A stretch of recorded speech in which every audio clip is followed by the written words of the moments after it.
Hello guys, in this episode I will show you how I've tried to recondition my AGM battery and which results I have achieved. This battery is 6 years old and during one of the diagnostic sessions I've got a new fault code, faulty or worn out battery. I went through all of the battery test plant menus and after seeing the present and previous states of charge, numerous energy fault codes in the ABS model, I have bared the fact that the battery is getting old and I need to do something about it. I did a bit of googling and YouTubing and came up with a plan what I need to do. Firstly, remove the battery from the vehicle. It is recommended to keep the battery clean to reduce the drainage effect. Check what is the CCA or so-called cold cranking amps of your battery. I'm using this popular Chinese tester to check the battery condition. It requires CCA data.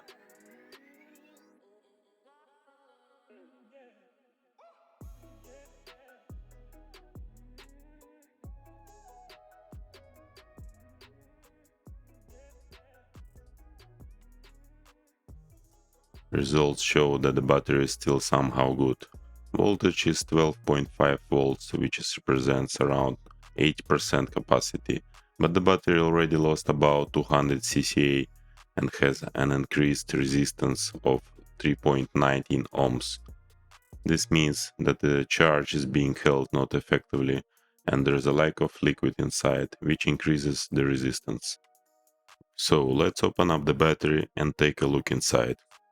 Cut the sticker above top plugs. Just pry the top plugs out. Use a standard socket to unscrew the main plugs. Look at those mats, they look dry. I took the battery home together with all of the required tools. Prepare for a 2-3 day process.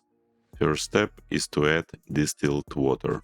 The main question is how much water to add. It is recommended to weigh in your battery when it is new so that you know the initial weight. But I was lucky, there is a weight figure on the battery sticker. It should be 29.2 kilograms. I've measured my battery weight and it was missing 300 milliliters of water. With the help of a syringe, I've added 50 milliliters in each of the 6 sections and spread the water eventually. The mats became wet again. They should be slightly soaked, but not completely flooded in water, like in the lead-acid batteries. After adding water, the CCA increased a bit and the resistance decreased.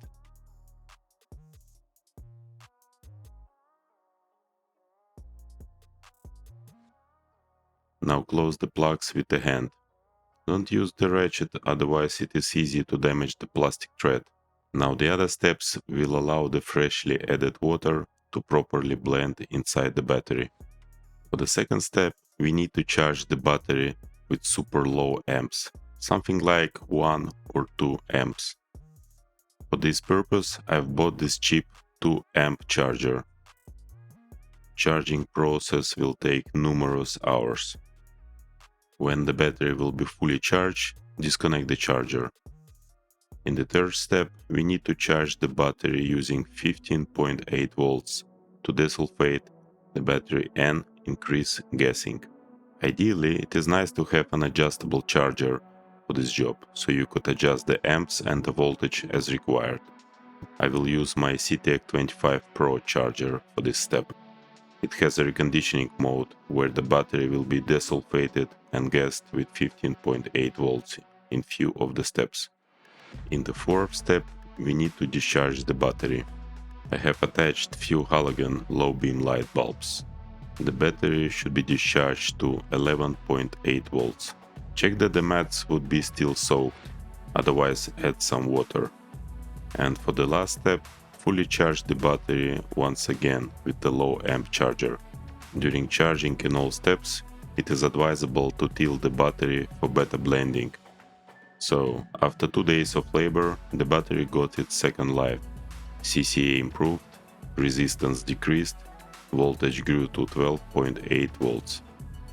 CCA result in ISTA were 900 amps out of 950.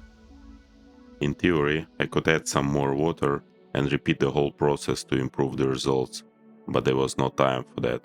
We needed a car. Now I only needed to get rid of the fault code, and according to the ISTA, the only way to do it was to register the battery replacement. I've decided to take the risk and do it. You can check the linked video in the description how to do it properly using ISTA. After several months of driving, the battery fault codes were still gone, so I guess I will use this method in the future to prolong the life of my AGM batteries. That's it, and thanks for watching.